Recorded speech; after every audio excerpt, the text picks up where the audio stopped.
নমস্কার।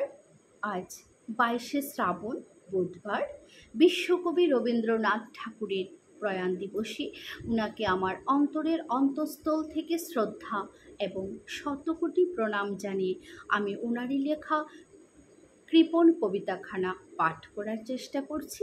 ভুল ত্রুটি মার্জনা করবেন। আমি ভিক্ষা করে ফিরতেছিলাম গ্রামের পথে পথে, তুমি তখন চলেছিলে তোমার স্বর্ণরথে। অপূর্ব এক দৃষ্টি সম লাগতেছিল চক্ষে মম। কি বিচিত্র শোভা তোমার, কি বিচিত্র সাজ। আমি মনে ভাবতেছিলেন, এ কোন মহারাজ। আজি শুভক্ষণে রাত পোহালো, ভেবেছিলেম তবে আজ আমারে দ্বারে দ্বারে ফিরতে নাহি হবে। বাহির হতে নাহি হতে কাহার দেখা পেলেম পথে।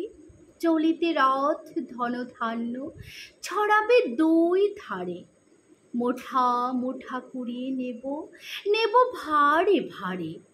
দেখি সহসা রথ থেমে গেল আমার কাছে এসে।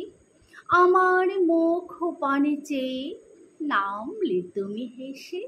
দেখে মুখের প্রসন্নতা জুড়িয়ে গেল সকল ব্যথা। হেনকালে কিসের লাগি তুমি অকস্মাৎ আমায় কিছু দাও গো বলে বাড়িয়ে দিলে হাত। মরি, এ কি কথা রাজাধিরাজ, আমায় দাও গো কিছু। শুনি ক্ষণকালের তরে রইল মাথা নিচু। এ কেবল কৌতুকের বশে আমায় প্রবঞ্চনা। ঝুলি হতে দিলেন তোলে একটি ছোট কণা।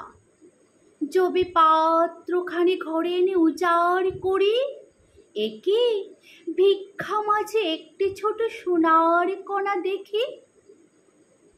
দিলেন যা রাজ ভিখারিরই স্বর্ণ হয়ে এলো ফিরে। তখন কাঁদি চোখের জলে দুটি নয়ন ভরে। তোমায় কেন দেইনি আমার সকল শূন্য করে।